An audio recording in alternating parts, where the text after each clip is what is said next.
Gonna wait on what people join. Right now, you're listening to a version of our theme song.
Nice. That's a beautiful song.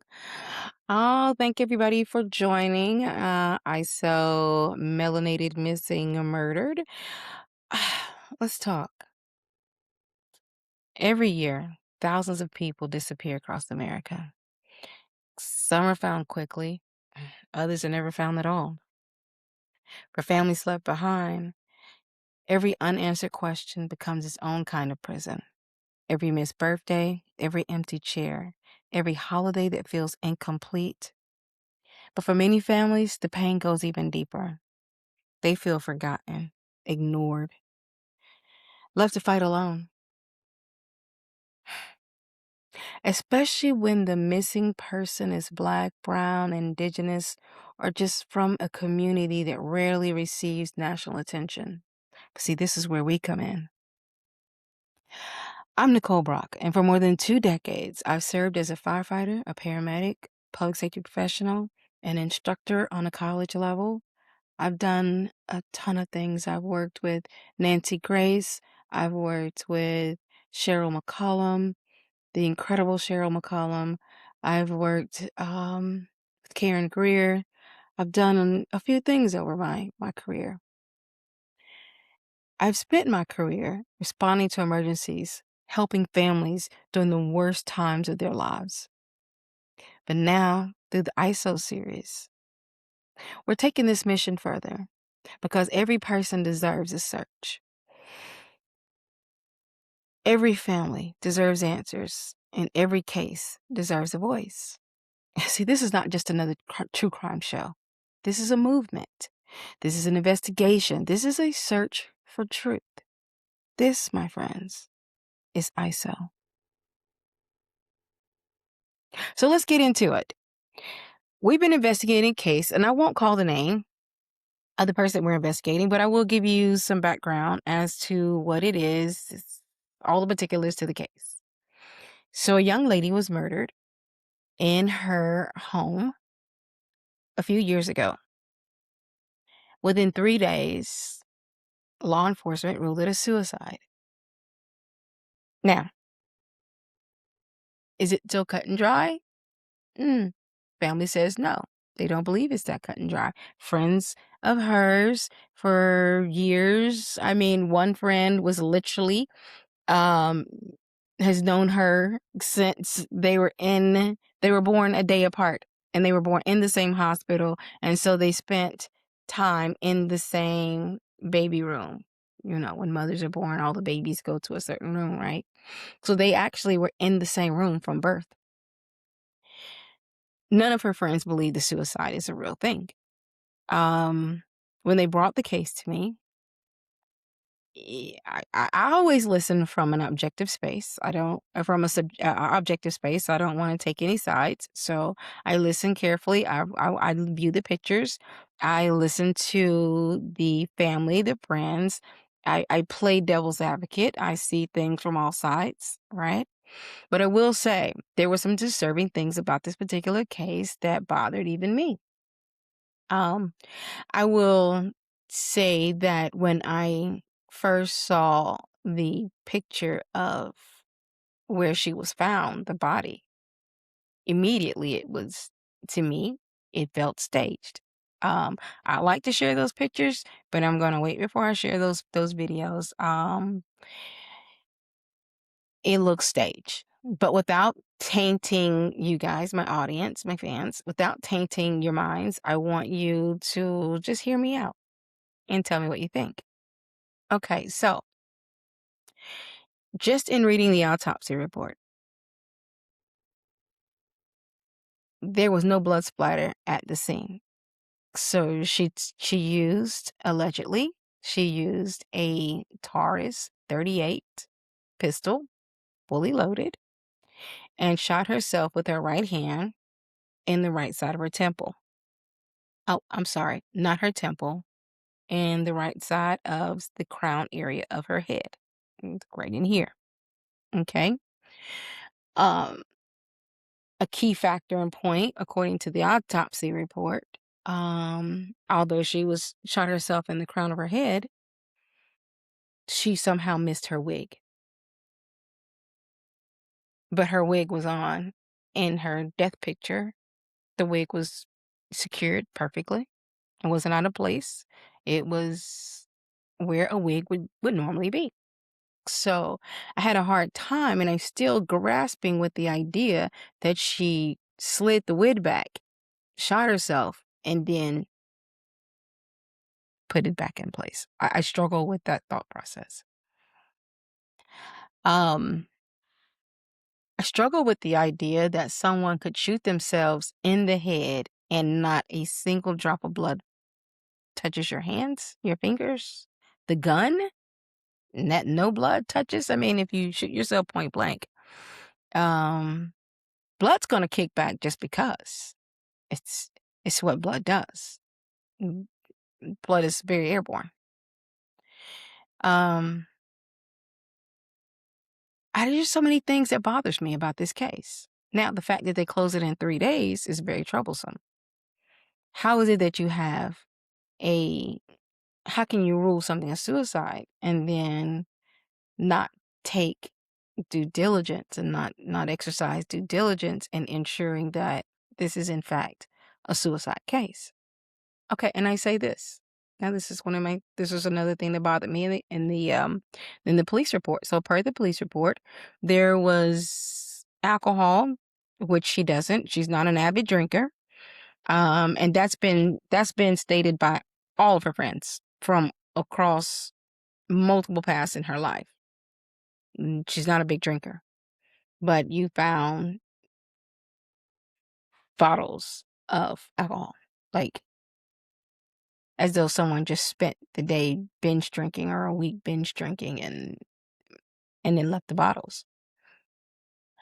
Um, the other part, oh, so even with that being said, oh, the drugs. Oh, let me add the drugs. So there was medication allegedly found on the premises or right there in her room next to the alcohol. Which, okay, let's explain. We can explain the drugs away. She was the primary caretaker for her mother who has dementia. So she would hang on to the medication so that her mother didn't over medicate herself. Um, so that to me, I think that's explainable, right? That's an explainable thing. So why was a toxicology report not conducted? I mean, if you feel like this was a true thing. Okay, so here's another kicker for you. So when law enforcement got there, the one thing that they noticed in the kitchen was she had just recently gone out and bought a ton of groceries and had not finished putting them away. As though to say, oh, I'm gonna put half my groceries away and then remember, oh dang, I forgot. There was something I was gonna do earlier. Oh yes, I was gonna go shoot myself. Nobody buys groceries with the intentions of suicide.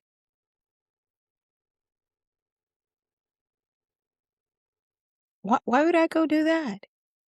So there were some other things that were found at the scene, a Taco Bell receipt, which she doesn't do Taco Bell because she's an athlete. And so she was preparing for a triathlon that she does regularly. She's always training for athletic events. So she doesn't do fast food places. Hmm. Makes you think, right? So what could this be? Who could this be? Now, according to her friends, there are some suspects, or let me not say suspects. I don't want to use the word suspects because maybe that's a bit too much. But there were people in her life at that time that remain questionable. I think they deserve a sit down conversation. Um, yeah, I think there are people who were in her life that law enforcement failed to investigate.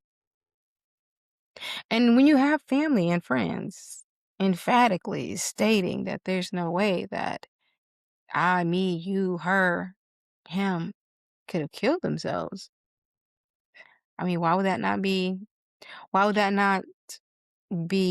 a trigger to say, let's pump the brakes before we rule this a suicide so we don't have to do paperwork? And sorry, that's what it sounds like. Why not just take those steps? But those steps were not taken. So here we are. So ISO is a very near and dear project for me. This is again, it's not just a project, it's a mission for me. There are so many Black and brown, indigenous, and et cetera folks who don't get the attention, they don't get the force behind them when it comes to investigating um, unnatural causes of death. So that's where we come in. This is what we're here for. I'll give you a little bit of background about me. As I told you before, I have been a public safety professional for well over 2 decades. Well over 2 decades. In fact, it was 30 years ago this year that I even entered the fire department, entered the fire service. Initially, I volunteered with Fairfax County in Virginia back in '96. So I've always had a passion for helping people. We have, sure, when I say we, I was on an award-winning investigative team with Cheryl McCollum and Karen Greer, where we got a case reopened, so that the rightful criminal could be, um, can pay the price for the crimes in which he committed, right? And seek justice for the people who he harmed fatally. So, and during the course of my career, there's other tons of things I could just go on and on about. I've seen and done a whole lot. I've seen a lot. I've seen a lot. I've been in a lot of places. I've been in a lot of high profile, on a lot of high profile scenes, if you will. But when I decided to retire from the fire department, this is a passion of mine that I wanted to definitely pursue. And so here I am pursuing and looking for the missing, investigating the murdered. And so in the case of this young lady that I'm speaking of, we're desperately looking for the other individuals who could be involved with if not murdering her, knowing possibly who did. Okay, so but tell me what your thoughts. I love to hear from you. Just put down in the comments. Don't forget, subscribe, like, share, subscribe to ISO, Melanated Missing Murder. It's a true docucrime series. We're on all platforms. We're on YouTube. We're on Instagram. We're on TikTok. And I'm trying to think. You can hear us on Riverside. You can hear us on Spotify, Apple Podcasts, Let's see what else. I'm gonna have to get them all. Oh, iHeartRadio, iHeart Podcast. So you'll find us on a whole lot of platforms. Just like I say, take a look out for us as we continue to solve crimes. One thing I'm super excited about, and I believe that this case will have an opportunity to be reopened. Um, I sent this. My dad was the coroner. He's an MD. He was a coroner for a small town. Had him take the opportunity to look at the pictures, read the autopsy report, several things. He even came back and said, "Yeah, this doesn't add up." And in fact, the picture looks extremely staged. So, um, I will try to post up some pictures of her from the neck down so that you can see what I'm talking about. I'm not going to put her face on the internet, but I would love to get you all's opinion as to what you think. How you think the manner of death. Do you agree or disagree with suicide? Is it possible? Well, join us again. We'll be back live in the morning, and we'll start at 10 a.m. in the morning with our live show. So come check us out. That's going to be 10 a.m. Eastern Standard, 9 a.m. Central. So we're looking forward to seeing you. Come back, join us. Thanks again.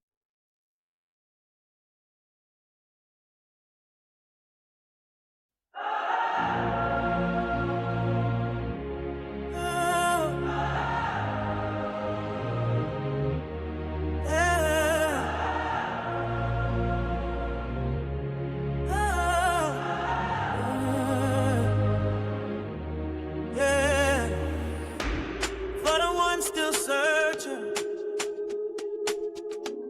for the voices unheard, for every mother waiting at the door. I saw we see you. City lights, late nights, days on the boulevard. Mama praying hard, while she's staring at the stars. Another face missing, another case cold. Stories getting buried while the truth going told. We know if we keep quiet, know we stand tall. Every name matter, hear the ancestors call. From the city streets to the worldwide, we gon' shine light where the darkness hides. No more silence, no more fear. Every cry for justice we gon' hear. Hands high for the lost souls. We dare fight to the truth show. We outside for the missing. Every voice we listen. Black and brown people, we gon' find the truth. Bring the pain to the light, let the world see proof. We never stop till justice comes.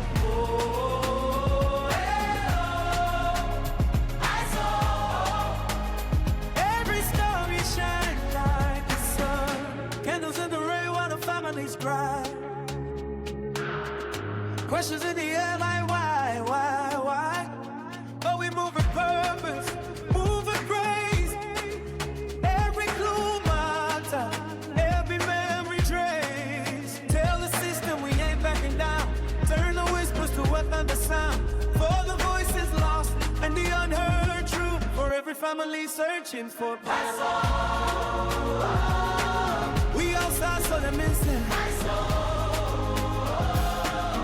Every voice be listening. Black and brown people, we gon' find the truth. Bring the tape to the light, let the world see proof. We never stop till justice comes.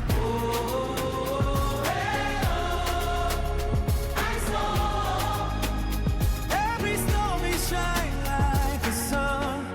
If you lost your way, we gon' call your name till the truth arise, till the pain don't reign. No shadows, no lies, only truth in our eyes. Together we rise, together we rise. We are gonna miss